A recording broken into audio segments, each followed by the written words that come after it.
Today we've got a story about a couple that breaks up over, what was it again? Oh yeah, tattoos. We'll get into that one in just a bit. But first, he begged me to stay, then filed for divorce right after getting his green card. I'm a new mom, 32-year-old female, trying to process the end of a nearly 5-year relationship that now feels like it may have never been real. My now ex-husband, 33-year-old male, and I met on a South Asian dating app in 2020. It was long distance at first, but we fell deeply in love. He visited often, lived with my family, and we got married in both a courthouse and a traditional wedding. I sponsored his U.S. immigration. We even bought a house, traveled the world, and had a child together. But over time, cracks formed. His parents never accepted me. He didn't help around the house. When I got pregnant, he and his family were visibly disappointed. After our son was born, things got worse. I had a traumatic labor and went back to work after just 6 weeks while he was unemployed. His father sent a nasty, defamatory email attacking me and my family, and my husband knew. I left the house for a few days to get space, and during that time, my husband changed the locks without telling me. I was ready to walk away and revoke my sponsorship. Then he begged me to stay, said he'd cut ties with his parents, said he'd do anything for our son. I believed him because I wanted our son to have a family. A few months later, after we traveled to India and things felt relatively fine, he got his green card. Within weeks, he said we were incompatible, refused counseling, and filed for divorce with zero warning. Now I'm sitting with this crushing grief, wondering, was I used for immigration? How do I explain this to my son one day? Why wasn't I enough, even after giving him everything? Will I ever feel safe with someone again? How do I stop missing the version of him that I thought was real? I'm trying to find my way back to myself, but I feel discarded, invisible, and like I failed. I don't even know how to begin healing. How do you come back from something like this? Any advice, perspective, or just stories from others who have rebuilt would really help. Well, it definitely sounds like you were used for a green card. Hate to say it, but that's just based off the information that we've been given in this story. That seems to be the case. As far as healing, obviously, breakups, divorces are hard in general, but you do have a child that you can focus all of your energy and love towards, and remind yourself that no matter what happens in your relationships going forward, this one granted you that gift of a child that will forever be yours. So focus on that, get therapy, counseling, whatever would help you on the emotional side of things, but that's what I would say. Throw R a Marriage 13 replied, in some cases a green card can be revoked. I think his would be revoked on the grounds of fraud. I would report it and move on. You have enough proof that this is exactly what your marriage was to him. Be grateful this is what he chose to do, because I can only imagine how they would have treated your son if he chose to stay instead. I'm sorry you're going through this. Wishing you and your son the best. And Comely Queen replied, you're absolutely right. OP deserves better than being used and discarded like that. It's heartbreaking to think about how much she gave and how little he valued it. Reporting him might not only bring justice, but also protect others from going through something similar. I hope OP finds strength in healing, and that she knows this doesn't define her worth. Also, hey everybody, my name is Brendan, and if you guys enjoy these true off my chest videos, it would be amazing, awesome if you liked the video, comment it down below if you're listening to our podcast. Now then, our next story is, I told my stepdaughter I love her and think of her as my daughter. I met my wife 10 years ago. She had a 10-year-old daughter from her previous relationship. We ended up getting married and having 2 kids together. Since I knew my stepdaughter, we've always gotten along good, but I never thought she had seen me as a father figure. Her own father is a complete deadbeat, full of broken promises. He hurt stepdaughter and my wife countless times over the years. Stepdaughter always tried to have a relationship with him, while her father never put in any effort. He broke many promises, and it really hurt stepdaughter. This year is stepdaughter's first year of high school. She's on the tennis team and is doing really great, also doing great in school. She had been trying to get her father to come to a tennis match for a month. I guess he finally agreed to come to her match last night. She played great, but he wasn't there. It put stepdaughter in a bad mood and was upset the rest of the night. Late last night, I was the only one up watching TV. Stepdaughter came downstairs for a glass of water. I told her I was proud of her. She shrugged and said thanks. I then told her I had known her majority of her life, that I've seen her grow in every way possible, that I know I'm not her father, but I'll always be around for support and guidance. That I've always considered her to be my daughter, that I love her so much, and I'm proud of the person she's becoming. I didn't know how stepdaughter would react. She just hugged me and cried for a while, said she loved me too. This just happened last night, but I already feel a shift in our relationship. I just wanted to share a sweet moment on Reddit. This is a sweet moment, thank you for sharing. It sounds like she really needed to hear that, and hopefully we've got some listeners today that are on either side of this, whether they're a step-parent or stepchild that also kind of needed to hear that validation. Just because your biological parent isn't in the picture doesn't mean that someone can't fill in and step into that role and love you unconditionally. So yeah, this was really nice to read. Okay, Antelope 6175 replied, "My stepdad stepped up where my dad didn't growing up, and he's absolutely one of the most important people in my life. She's so lucky to have you, and I know as she gets older, she'll understand just how lucky she is. My stepdad is the one I wanted to give me away at my wedding, and he's the one I phone for dad advice even though I'm in my 40s. Just know, as she gets older and you keep being there for her, that you will be the one she turns to and how grateful she will be for you, even if she doesn't always say it. Thank you for being an amazing stepdad." Our next story is, "My husband humiliated me on a double date and made a comment about my weight. I'm still struggling to process through my feelings about what happened, so here I am, just sharing and venting. Last weekend, we went out to a bar on a double date with one of my husband's coworkers and her husband. They're a really nice couple and have actually helped us with a few small house renovation projects. I was looking forward to just hanging out with them and buying them some drinks since they've been so kind and helpful. After about an hour, things were going well and we were all having fun. We were in the middle of beers and a card game when Jeff, that's what I'll call the coworker's husband, said, quote, 'I'm feeling kind of hungry. Maybe we could all get something to eat after this?'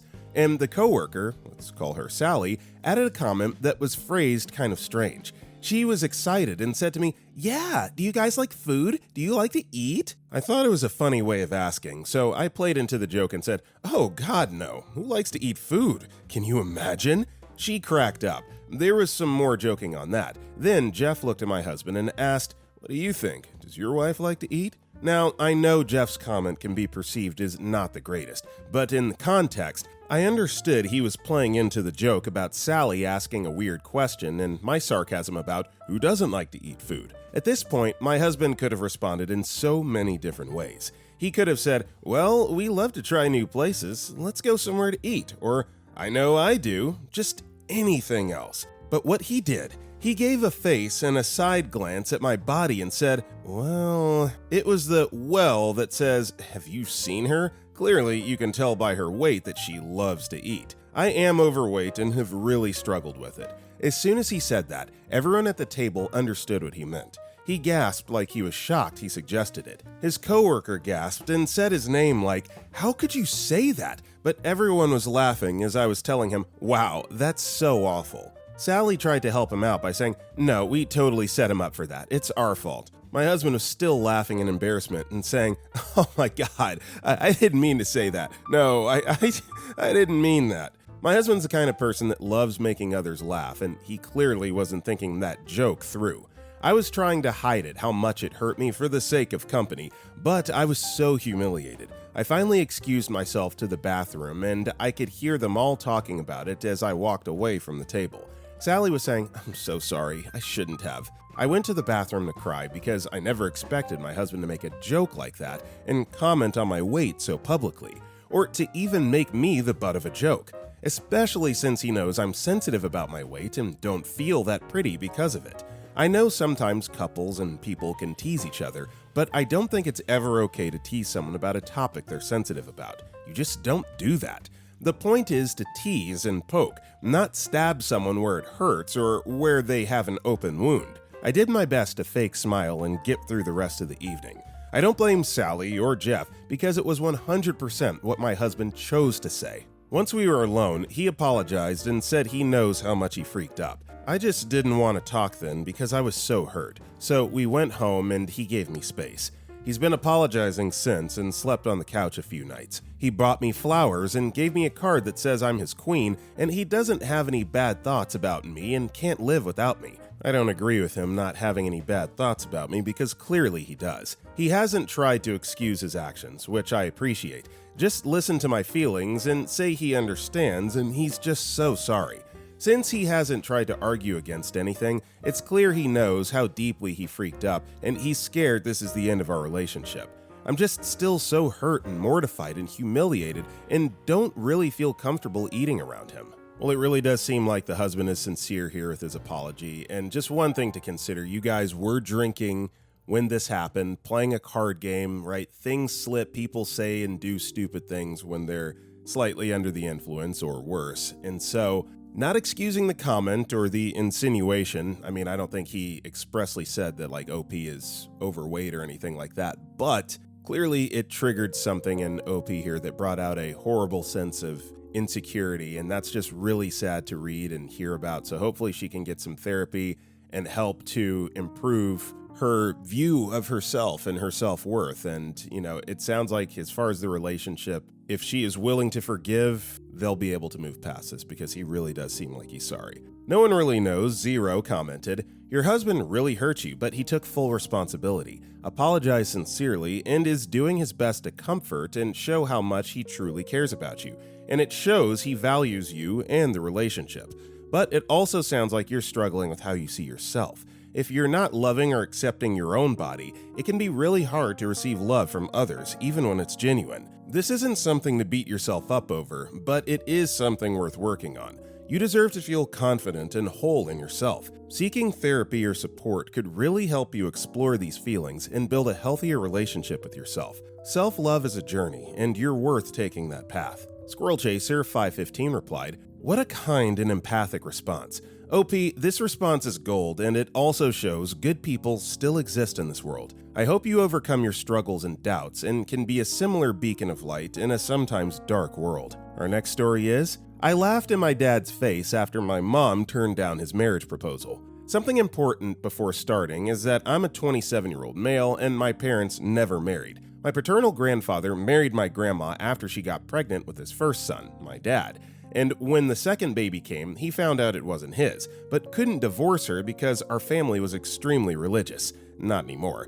And divorce would not be in the table for him since it would mean all his family would cut him off, and he stayed with her until she passed away. My dad, that saw how unhappy his father was and how it affected his own life, and his half-siblings too, decided he wouldn't marry until he had 2 kids of his own blood with his girlfriend. To be fair, he did talk with my mom about it, and initially she was okay with it since she understood how it affected him. I honestly somehow do too, but it still seemed unfair to my mom.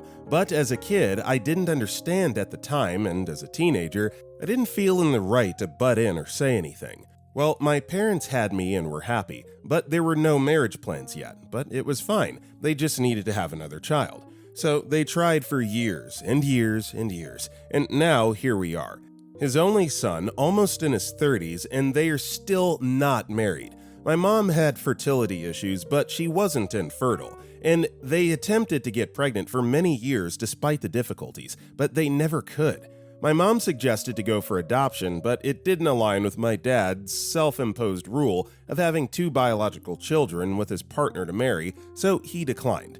They eventually stopped trying and seemed okay together, but my mom constantly asked to get married since they were together since high school, but my dad did not want that because he wanted to marry after having 2 children, which was now off the table, so eventually my mom gave up and stopped asking. With that said, there was never an issue out of it that affected me directly until a few years ago.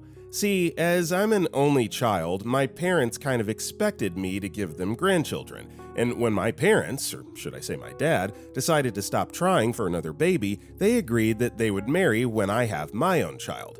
I didn't know it until 2 years ago, because a few years ago I came out as gay and evidently I won't have any biological kids.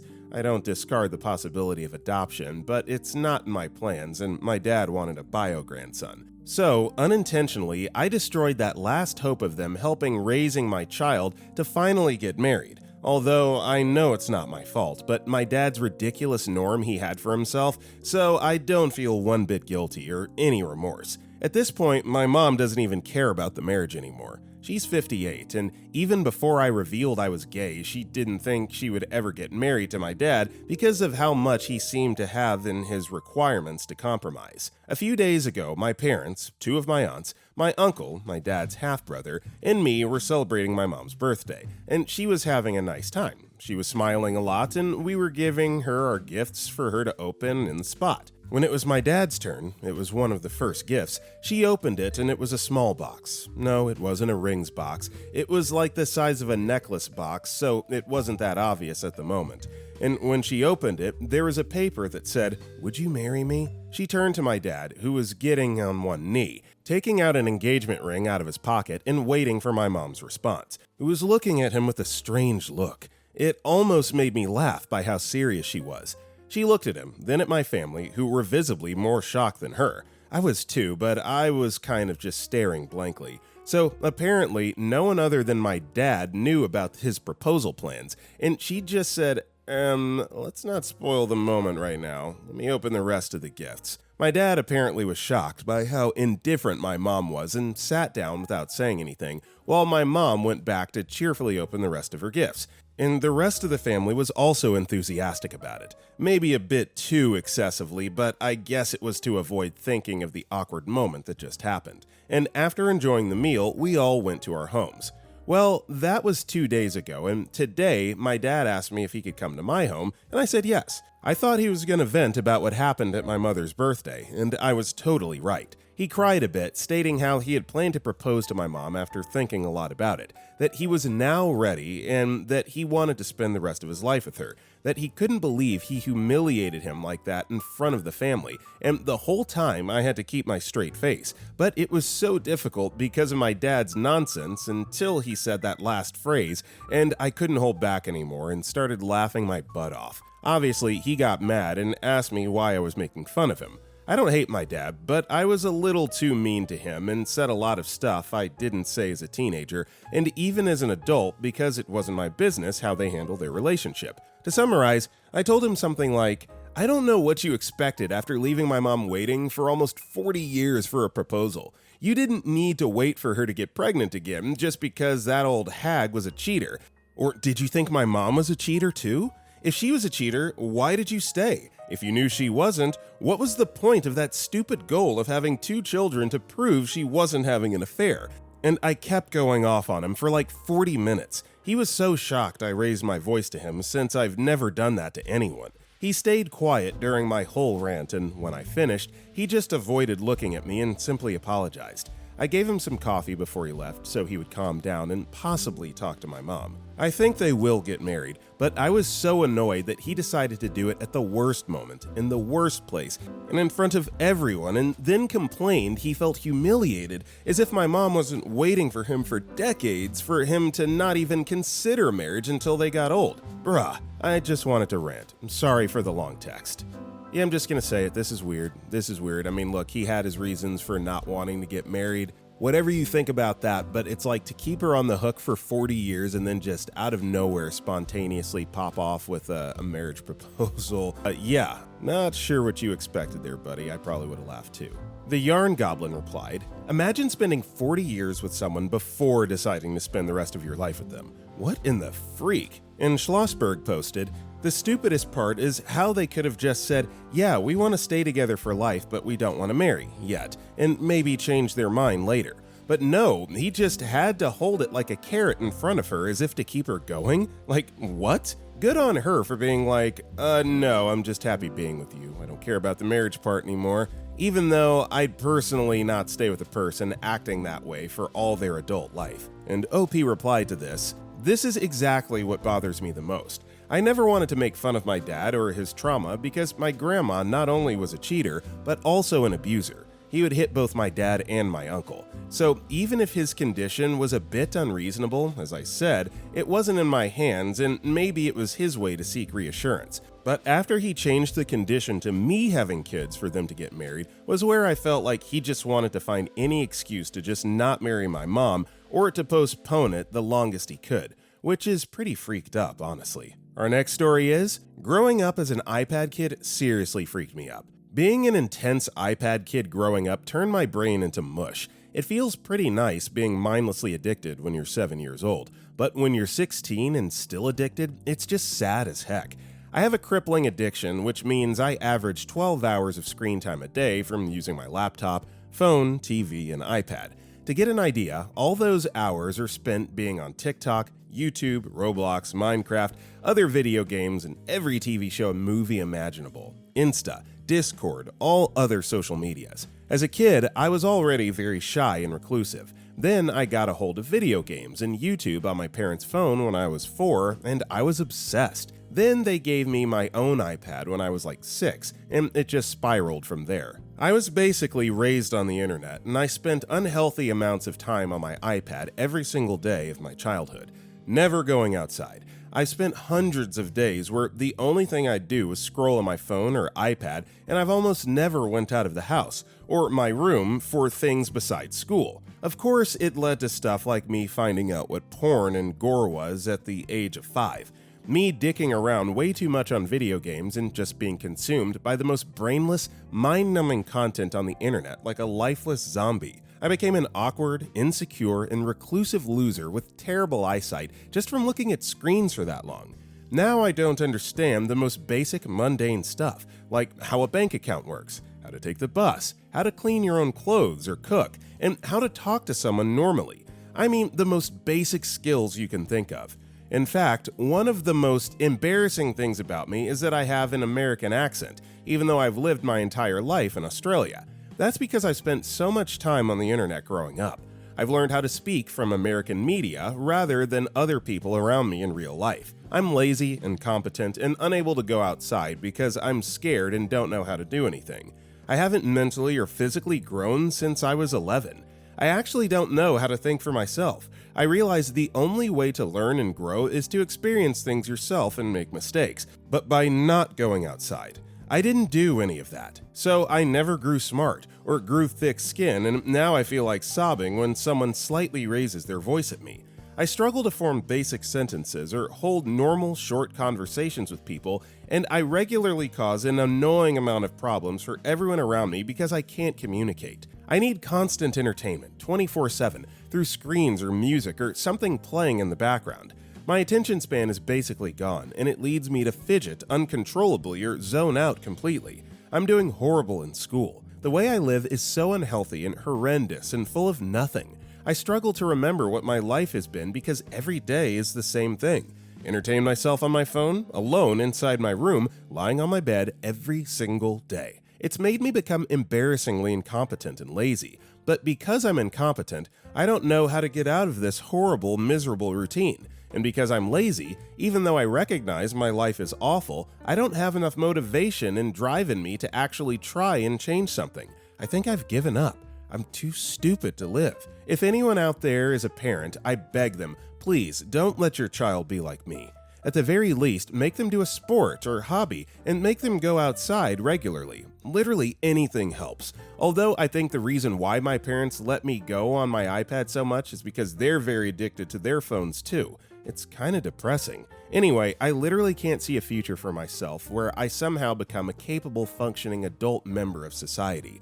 I've basically crippled myself for the rest of my life, and it's all because I couldn't get off the dang iPad. You know, this sounds like somebody on a burner account basically just trashing the youth of today in a satirical manner, and I kind of agree. You know, Generation X and Millennials, my generation, we've done a horrible job at raising children because it's just so much easier to hand them an iPad and keep them occupied than it is to teach them valuable life skills, and now they're just wandering around mindlessly looking at these screens and don't know how to interact with real people. So whether this is satire or not, I do agree with the overall message being conveyed. Needle Nods North replied, "Yeah, it's something I've made sure to avoid with my kids. Screen time is unlimited, subject to a few rules. A and B grades in school, you have a weekly activity outside the house, chores are done.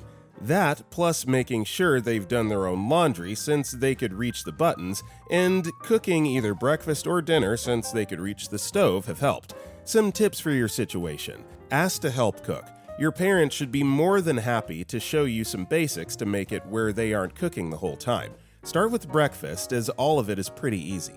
Voice chat. If you're playing tons of games anyways, choose ones that require co-op and get people at school's Discord info. Listen around, there are definitely ones that are playing the same games as you. Conventions. There are gaming ones. Once you've built up the social skills with voice chat a bit to feel more confident, go to conventions where you'll be around people that share your interests. Drag some of your new friends from school along. And a final note, don't worry about the quantity of people you hang out with. Odds are you won't see most of them after high school if you leave your local area. I talked to literally 4 people from my youth. Consider this your social skills tutorial. You got distracted by side quests and forgot to start it till now, but you'll catch up surprisingly quick if you grind it out. Edit. Oh, and bank accounts. I didn't know how they worked until I was 18 and the military made me open one because we were always paycheck to paycheck growing up. You'll be fine. Bankers are more than happy to answer your questions. Eyeliner666 replied, jumping onto this to agree and share my own experience.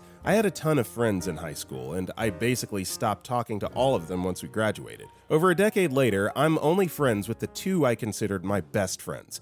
Quality of your friendships is much more important than the quantity. Our next story is, broke up with my girlfriend over tattoos. She no longer agrees with our breakup. Nuts. I want to preface this with a disclaimer that there's nothing wrong with having tattoos if you want and like them. They aren't my thing. Please don't take this as a condemnation of tattoos or the people that get them as a whole. My ex and I were together about a year. Early on in the relationship, she had mentioned wanting to get some tattoos. I told her she had every right to do so since it's her body, but I find tattoos very unattractive and I would likely break up if she went through with it.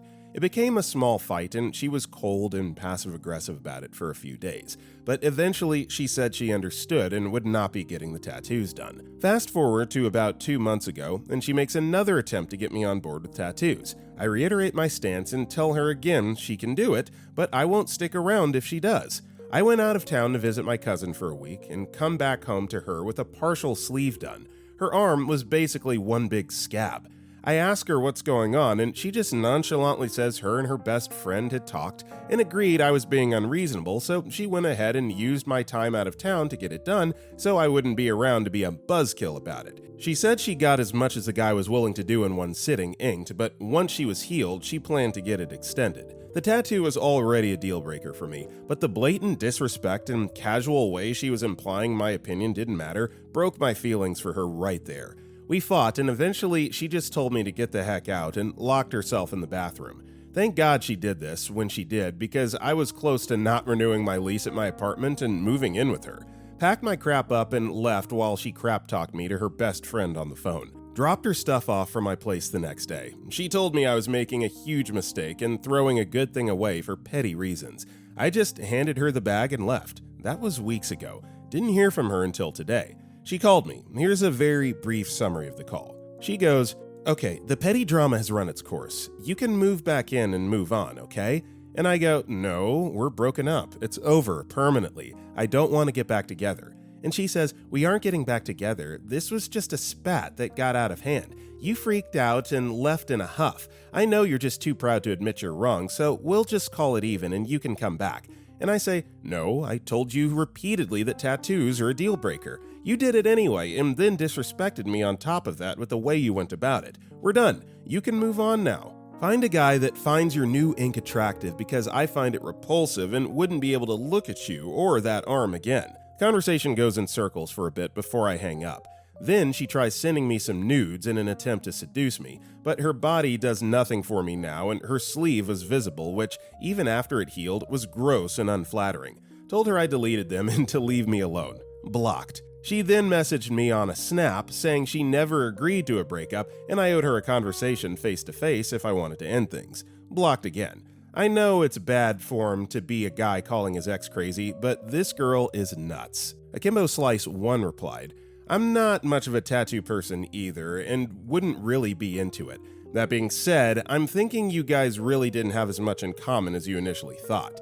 I think the bigger deal breaker was how she got as much as she could get done while you were out of town. A sleeve is pretty hardcore compared to a simple tramp stamp. I see her testing other red lines in the future and jumping them to see how you would react. You really dodged future incompatibility." And Administrative Step 98 replied, "It's just a really immature and impulsive way to prove a point. Like, now that OP wasn't around, she wanted to prove him wrong about tattoos by getting a full sleeve. Sorry, but that's honestly not a good sign to know your partner's willing to go really far in the moment just to win a fight or disagreement." Our next story is, "I prayed to God last night to remove anyone not meant to be in my life. The next day, my husband revealed that he had an affair. Broken is an understatement. Last night, I was scrolling through social media, and I saw a post that said that if you want to know who's not meant to be in your life, ask God to remove those people from your life. So I did the prayer. I prayed to God and asked him to remove anyone who's not meant to be in my life. I expected that he would remove my friends or guide me to quit my job, but no, my husband sat me down, revealed to me that during a drunken night out with his friends, he got an Uber with some other woman who came on to him. He let her blow him and slept with her. In the Uber. He said he didn't put it all the way in because it wasn't hard enough, so they didn't go all the way. He told me she was ugly. Then he told me it was my mom's fault because she made him feel like less of a man. Then he said because he's been watching lots of porn. Then he said it was my narcissistic sister's fault. Then he said we won't spend any time together. Then he said it's the baby's fault because he refuses to sleep in his own bed. Then it's my fault because I always watch the news and politics and he hates it. He cried to me and is showing huge amounts of remorse. He won't stop crying. He won't stop apologizing. He knows it can't be repaired. He listed all the stuff he will do to change, but thing is, I've been begging him for years to change, to lay off the alcohol, to start eating better, to be more active in his son's life. It was shot down with condescending remarks and storming off on me. I begged him for another baby and he lashed out on me, but lately he opened up to that idea after years of begging him and being a family. I'm broken, confused, and preparing myself and my child to begin a new chapter. Now, finding out that you've been cheated on is never a good feeling, but it sounds like your prayer was answered and he's doing you a favor by coming clean about all of this, and you are starting to see just how disgusting he really is. So I know it's easier said than done, but definitely begin the process of moving on and forward with your lovely child. Bibalime responded, "This man has wasted years of your life already. He's not taking any responsibility and only cares about his own guilt. He can't decide to cheat on you, your mom, sister, you being busy running a whole house, and him being busy watching porn and getting drunk, force that girl on his Richard. Sure, he's acting like he's blameless in cheating on you. The absolute nerve. I don't believe in God, but I believe your prayers have been answered. You would be a fool to pass up this exit. If this man wants to improve himself, he can go do that first and then seek to repair your relationship. The way it sounds, he doesn't care a single bit about being a partner or having a family. He wants you to look around his crappy behavior and let him continue behaving like the life you're trying to build is an inconvenience.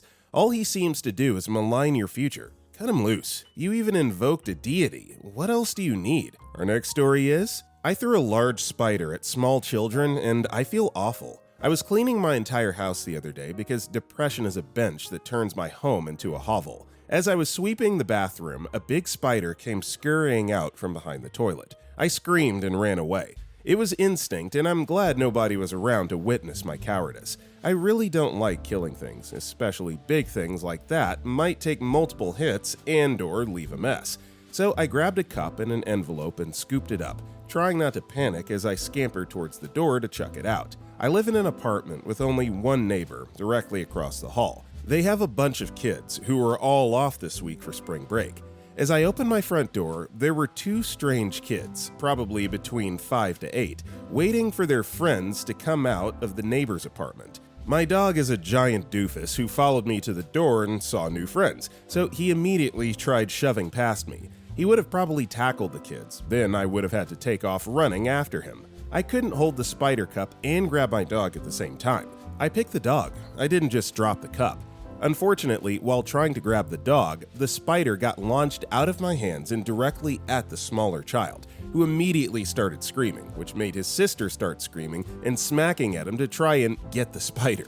Meanwhile, I'm now panicking because I have a wiggly jerk of a dog slamming me into the doorframe while unfamiliar children scream in my tiny hallway. I finally shoved the dog back inside and hustled the kids out of the hallway, apologizing profusely the entire time. They were fine. They even laughed about it like a minute later, but still. This was 2 days ago, and I still feel so freaking bad. If the children can laugh about it now, so surely can you. Obviously, spider phobias are not uncommon. I can't speak to it personally, but I know tons of people that are. And I know how people can get wound up like that when they're in close vicinity of a spider. So, all's forgiven, the kids are good, and it made for a good story. I'm the Green Heather responded. I'm deathly afraid of spiders. When I lived in Florida, I was taking my dog outside when all of a sudden my dog started trying to bite at her back. I looked closer and there was a huge wolf spider that had jumped on her back from the wall outside. I screamed and ran back into the house. My boyfriend at the time went outside to get my dog, and when he came back in, he said he didn't see a spider anywhere. Then, a second later, my dog spits it out onto the floor, like it's a present. This is the same dog that's afraid of plastic bags. It wasn't dead and started running. I screamed and got on the kitchen counter while my boyfriend had to unalive it. And OKBird6346 replied, "Freak those wolf spiders. Growing up, my family had a cabin in the mountains of rural East Tennessee. We lived about 90 minutes away, but spent many weekends there. We had a caretaker who managed the property itself and the livestock, but he never went in the cabin, so it stayed closed up until our visits. Occasionally when we'd come in, it looked like a freaking spider or scorpion horror movie. It was terrifying. Once I went to sleep in the bedroom and the light from the fireplace in the living room was casting shadows. There was a wolf spider on one of the ceiling rafters and the shadow made it look the size of a bread box. I flipped the freak out, even more than I normally did when confronted with our beloved mountain animal species. I don't even remember when the last time I visited the cabin. It's been at least 20 years. A couple of winters back, a huge tree fell directly on it and destroyed it. I bet the dang spiders and scorpions were completely unscathed. Those freakers were resilient. To this day, I don't freak even a little bit with spiders, or camel crickets especially, due to my childhood experiences in the house. Our next story is going from $35K to $105K annually. I grew up poor, and I'm already worried about screwing this up. We grew up with a single mom and couldn't always afford food for everyone. It got better over time, but we were never taught what to do with money. Money comes and goes, don't worry too much. I moved out when I was 18 and always had at least 3 jobs to finance university. I got by, paycheck to paycheck, until finishing my PhD this February, but now with this huge jump, I do worry. I worry whether they'll realize I'm not worth that much money and I'll lose it all again. I worry I'll do something crazy with the money instead of following my plan and investing at least 20%. It almost felt easier with less because there was less room to screw up. Give me all your advice, please. Well, you've kind of already got the right idea. Live below your means, which shouldn't be a huge deal given the conditions that you grew up in. And yeah, definitely invest, pay into a retirement, and make sure that you've got some money stowed away for a rainy day. But it's gonna be all right. You earned this, you worked hard, you got a freaking PhD, so that's pretty amazing. And yeah, you're gonna be just fine. Critical Bank 5269 replied, "Been right there with you. The smart trick is to maintain your current lifestyle for at least 2 years without upgrading anything other than basic necessities you need to live and work. Don't run out and buy a new car, new wardrobe, take that long vacation, etc. Put all that extra money straight into a high-yield savings account or money market fund until you've built a nest egg sufficient to replace your take-home salary for 6 months. Then save 12% of every paycheck going forward and max out contributions to 401ks, IRAs, etc. After about 4 years at the higher salary, you can maybe start upgrading with essentials like a new reliable car and take a well-deserved destination vacation. Way too many people jump right into spending it all and exhausting their pay increase and end up in debt and living paycheck to paycheck even at the higher wage." Our next story is, "My mom hasn't seen my daughter in over a year. My daughter is 13 months old. My mom hasn't met her, hasn't asked to, didn't acknowledge her birth, didn't call on her birthday, nothing. When I first told her about my daughter, she said she needed to simmer it in, then completely disappeared. 4 months passed, no follow-up, no check-in, just silence. Eventually, I broke and sent her a message, and laid it all out. Told her how hurt I was. I asked her if this is how she wanted to die, with this kind of distance. Asked if it was pride, if she just hated me, if I reminded her of someone she couldn't stand. Told her I didn't even need a reply, I just needed to get it off my chest. She responded with, quote, "Hey, hope you and family are doing well. I would love to see you guys. Please feel free to come and visit soon." No apology, no acknowledgement of anything I said, nothing real. Then, the next day, she followed up with, "Good morning, I hope you're doing good. Can you please tell me what ZZZ means?" I never mentioned ZZZ in my text, so I have no idea what that was about. It just felt like a weird, awkward attempt to break the tension without actually dealing with anything I said. This kind of thing isn't new. She's always been cold, emotionally distant, and dismissive. Never shows up, never owns anything. Her dad, my grandfather, is the same. Neither of them has shown an ounce of interest in their great-grandchild. And the final straw? On Mother's Day, she told someone, "I heard from my son. He got me a nice gift, but nothing from the other one. I'm the other one." She couldn't even say my name. What kind of person is this? I built everything on my own. Career, home, moved states, became a father with zero support. And she just sits in silence, acting like I'm the one who's failed her. I don't want anything from her now, not even an apology. Just needed to get this out because it's been eating at me for a long time. Edit. Thanks for the support, everyone. There's been so much more over the past 16 years, but I'll include a couple more items for additional context. What's wild is she'll reach out to him, her dad. She called him on her own birthday and said, "You must have forgot about my birthday," but she didn't even call him on his. He ended up sending her money. She just expects people to chase her, remember her, show up for her, but she gives nothing back. A couple years ago, on my birthday, she randomly texted me a photo of my brother. No message, no happy birthday, just his picture. I still have no idea why. It felt intentional, like a weird dig or reminder that I wasn't the favored one. What gets to me is that she has the time and energy to play these subtle games, but somehow no energy to show interest in her own granddaughter. I've stopped trying to make it make sense. I just needed to say it out loud. I think at some point you just have to put the ball in her court and say, "Look, I'm here if you want to talk, I'm here if you want to see your grandchild," but, going above and beyond clearly is not getting anywhere with her, and so as much as it sucks, you just have to focus on yourself, and if she wants to be a part of your life, she will find a way to insert herself. "Parade, you're crazy," replied. "Mine sucked too. I went no contact almost 12 years ago. She never raised me when I was young and dependent. She's a mother only in title. I tried though. I wanted a mom. My final straw was when I realized she had a raging opioid addiction while living with me and exposed my, then, 1-year-old to her pills she lost. Since then, I get occasional messages from her friends about what a terrible daughter I am to let her be homeless. I also found out she overdosed and had to be Narcan 4 times that I know of. We don't get to choose our family. Sometimes blood is only a stain.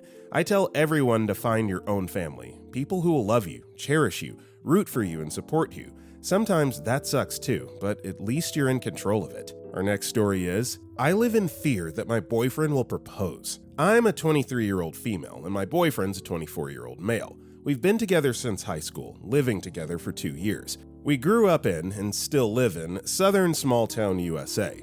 Needless to say, we've watched a lot of our friends get married and/or have children in the last few years. It's just the culture.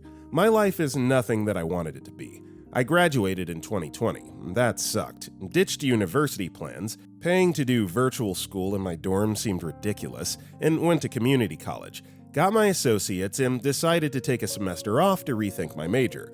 3 years later, I'm a bartender with my associates. I still want to go back to school and I want a career, but I can't even decide what I want to do. Then there's paying for it. It seems impossible and I feel stuck. My boyfriend works in a trade and makes decent money. My money is good, but not always consistent. I do have a small savings account, but I also have credit card debt. I just feel like I'm floating through life, waiting for the adult switch to pop on. Everyone asks us when we're getting married. His mom even mentioned a proposal during our summer vacation this year, which BF told me was just her being wishful. I believe him, she's like that. People can't understand why after 6+ years we're not sure we want to commit. It's suffocating, frankly. This town is suffocating.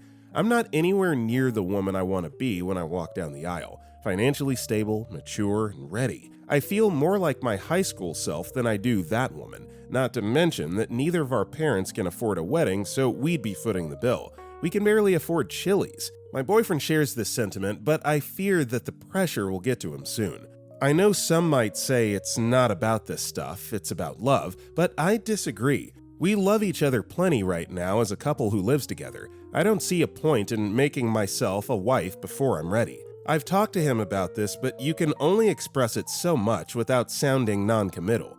He seems to agree with me, but I don't know. I'm afraid he'll cave to the pressure of this town, that I still want to leave, and I would absolutely say yes because I love him. But I would mourn the idea I had for my life, which I guess I should be used to by now. I think it's something that you just have to keep bringing up, not to be pushy or anything like that, but just say, hey, look, I'm not ready right now. We need to get our lives together financially before making that commitment, but then also understanding that an engagement is not a wedding. It's not marriage. It's just a vow to each other that you want to get married. So you could be engaged for years. I've seen it happen. And, not tie the knot until you've reached that point of financial stability. So I understand that there's pressure there, but also if you love this guy, it shouldn't be causing this much anxiety, Main Asparagus 3375 replied, honestly, you should move. It might suck and be financially hard, but maybe in a bigger place you can 1. Find a higher paying or more consistent job, and 2. Expand your social circle, and 3. Explore more hobbies and interests. It seems like you just feel suffocated by the pressures of the small town. And OP replied to this, I consider not going to college my biggest mistake in life so far. I was going to get out of this town. Most of the kids who moved away for college didn't come back. COVID, and I have some serious beef. Our next story is, found out I'm a freak of nature and crapping every 2 to 3 weeks is in fact not normal. I hope you know I'm being so brave right now typing this out, but at the same time, I'm also kind of giggling because this is objectively funny. I don't know why I thought I was normal. I never really thought about it, if I'm being honest. I've been like this ever since I could remember. I never saw a problem because who the heck talks about their digestive process? It was only till I got older and started watching and reading content meant for older audiences where this was kind of brought up. Like the, gotta take my morning crap joke. I've always thought the joke was that pooping that much was so ridiculous and never questioned it. But now I know that apparently most people crap every 4 to 5 days? I don't know, I could be wrong. I don't know what you freaks are like. I've never experienced any problems because of this as far as I know. I don't have any medical issues that would explain this either. I've always had a small appetite in general and don't eat a lot, but I still eat like 2 to 3 meals a day, or at least I try to. I don't get stomach cramps, my craps are just fine, and I feel fine in general. Maybe my digestive tract is just a lot slower than other people, but from what I've heard around, my whole I gotta go every 2 to 3 weeks is very strange. I've gone to the doctor for other problems, like when I got COVID or influenza, and I've gotten several checkups, so I know I'm fine. But honestly, even if it turned out that I have some weird butthole cancer that slowly fills my insides with crap till I croak, I'd rather take death than go to the doctor and admit I have a problem. Honestly, it took me a lot of willpower to even write this out, so you're lucky I've lost all shame. If it matters at all, I'm a 16-year-old girl. I weigh about 50-something kilograms. I'm 160 centimeters the last time I checked. My diet is what you'd expect. I try and fail to eat healthy, but I still eat fruit, meat, and drink water. Honestly, now that I've stopped eating so much junk food and soda, my situation has gotten worse, believe it or not. Instead of 2 to 3 weeks, it's like 3.5 weeks. Pray for me and all the other hot girls with stomach issues. We really are God's strongest soldiers. I mean, only taking a couple of dumps every month, no matter what your age, what your gender, that requires some medical intervention. That ain't normal, and I'm no medical expert, and even I know that. So put your shame to the side and actually ask your parents to take you in for that specific purpose, because that, I know we like to laugh about things like that, but this ain't funny to me. Golly, that sounds painful. Osh CC replied, I wasn't crapping much when I was a teenager, especially during the week as I was at boarding school and the food was horrid, unhealthy, and very little access to water. During the weekend, I was crapping just fine, once a day. As an adult, now it's once a day, in the morning, about 45 minutes after drinking a big glass of water, first thing when I wake up. You need to increase your fiber intake, but you also got to increase your water intake with your fibers. If you increase your fibers but don't drink water, it's going to have the opposite effect and make you constipated. There's at least one fibery vegetable out there you might like. Fruits might just not be enough. Look into chia seed puddings as well, or fiber powder you have as a drink. That way you get both the fibers and water all at once. In the OP reply to this, "Thank you, this comment has actually given me the most insight so far. I've gone through a sudden change in environment as well. I used to live in a country where I ate a lot of fish, to suddenly a place where greasy foods are the most common, not America. I've also been a little nervous about drinking water here. My home country uses geothermal energy and our water is clean, but here it tastes different, and if you're not careful, you can get sick." Our next story is, "My wife called me lazy for coming home and sitting down for 10 minutes after work. Here's what my day actually looked like." Edit. A lot of you took my original line as me being facetious, but I was being honest. My day was hard and it was frustrating that she said that. But honestly, her day taking care of 3 young boys, one with autism, is way harder, and she can't even go to the bathroom without one of them screaming at her. I was trying to say she was right.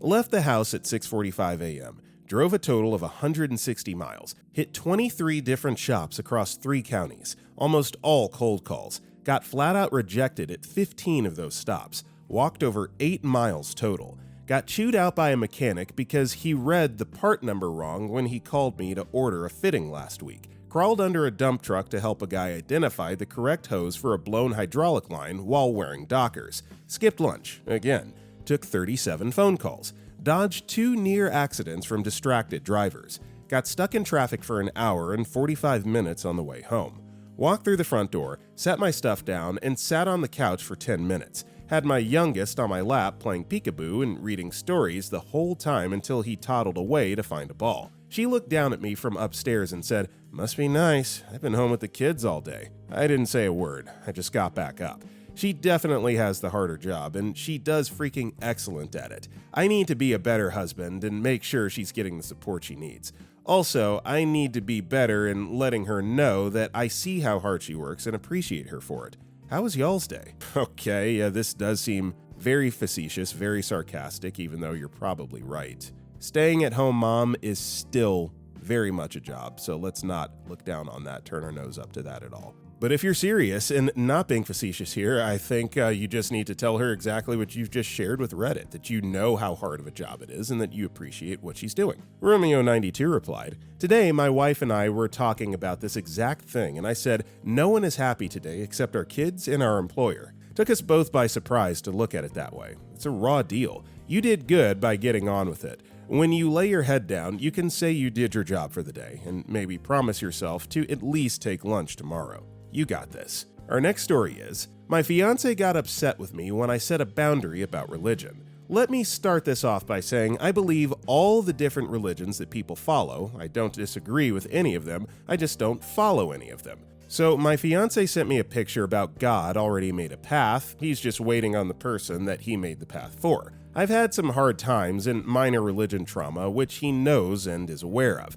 I told him that I understand that he wants me to put faith in God, but I can't because of how I was affected by Christianity growing up. I was nice and considerate about his religion, and pretty much in my eyes, he shut down. I apologized about it, telling him that I'm not trying to hate on his belief, and he unfortunately shut down even more. That same day, I texted him if he was all right, and he informed that we want us to be and tells me that his Lord comes first before anything. I told him that I understand and that I'm glad that he feels that way with his religion. He then gets upset at me asking why I keep calling it a religion, and he said that what's in the Bible is real and some of the prophecies that are in the Bible came true. So a brief summary of the text I sent back. I say religion broadly for all belief systems and are not dismissing Christianity by doing so. I acknowledge and respect that Christianity is real and meaningful to him, even if it's not the same for everyone. I emphasize being open to all religion and show understanding to his faith. I also mentioned being willing to attend church with them as a sign of support and respect for their beliefs. And all he did was say that he understands, but I knew that he didn't, so I asked if he actually does understand, or if he's just dropping it and not wanting to talk to me about it. And he was dropping it, telling me that he's not going to persuade me when I already have my mindset on Christianity not being real.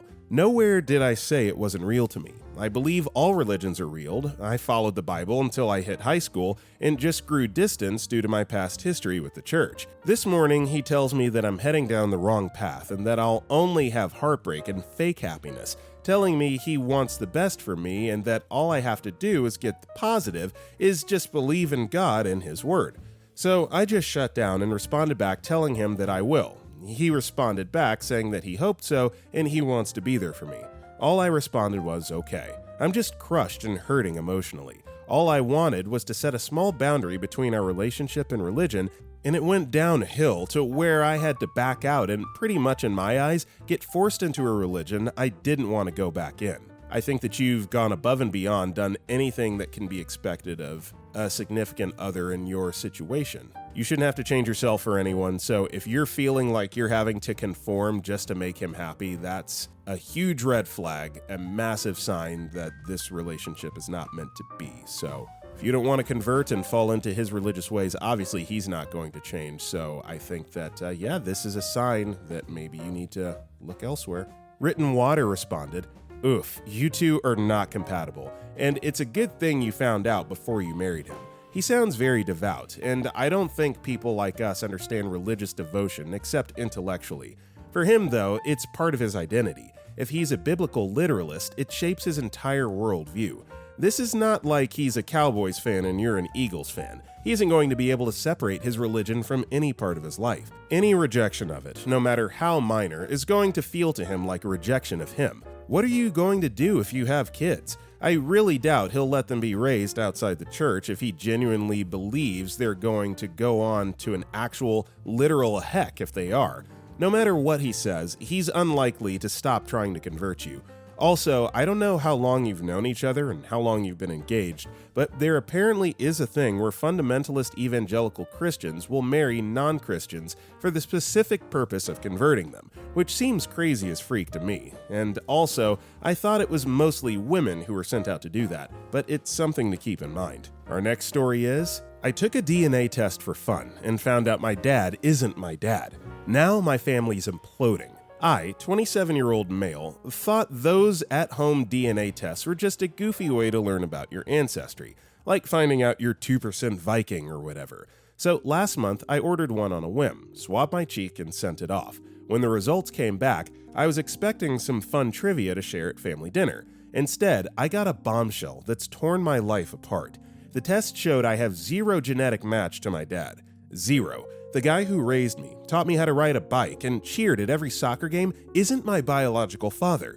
I was in shock, scrolling through the results, thinking there was a mistake. But then I saw a close relative match, a second cousin I'd never heard of, linked to a family name my mom's never mentioned. I confronted my mom privately. Her face went white, and she started crying before I even finished the question. She admitted she had an affair early in my parents' marriage, a one-night thing with a coworker she swears she barely knew. She thought I was my dad's because I look enough like him, and she buried it to protect the family. My dad still doesn't know. She begged me not to tell him, saying it'll destroy him and their 30-year marriage. Now I'm stuck. I feel like my whole identity is a lie. I love my dad, he's my hero, but every time I see him, I'm hiding this secret that's eating me alive. I tracked down the second cousin online, and she hinted my bio dad might still be out there, living a whole other life. Part of me wants to find him, but what if he's a deadbeat? Or worse, what if he wants to be part of my life and it blows up everything? The worst part? My sister, who's definitely my dad's kid, keeps asking why I'm acting weird. I can't tell her without risking the family imploding. I'm angry at my mom for lying, heartbroken for my dad, and honestly kinda curious about this stranger who's half of me. Has anyone else been through this? Should I tell my dad and risk everything? Keep it secret and live with the guilt? Or hunt down my bio dad and maybe regret it? I'm lost. That's a tough spot to be in because the choices essentially are expose the affair and basically blow up the whole family, or hold that information to yourself and harbor that feeling of guilt and resentment. That's tough. I honestly don't know what I would do in that situation, but maybe someone in the comments does. I know what is what replied, the most important thing is to have the conversation with your dad, who, despite what another Redditor said, is your real dad. Your real dad is the person that raised you and loved you and whom you consider your hero. The other person is your biological father, and it remains to be seen whether he's worth your time or not. In the meantime, your real dad deserves to know the truth. It will come out at some point inevitably, and if he thought that you knew and kept it a secret from him, that could do so much damage to your relationship. If he's half the man you think he is, this will not change the way he views you, but it may change the way he views your mom. I hope things go as well as they can. I think that given your relationship with your dad, you will make it through this. Okay, everybody, that's all the time we got for today. If you enjoyed the video, don't forget to like and comment down below. And if you want to check out any of our other videos, click the video on the right. All that said, I will see you next time.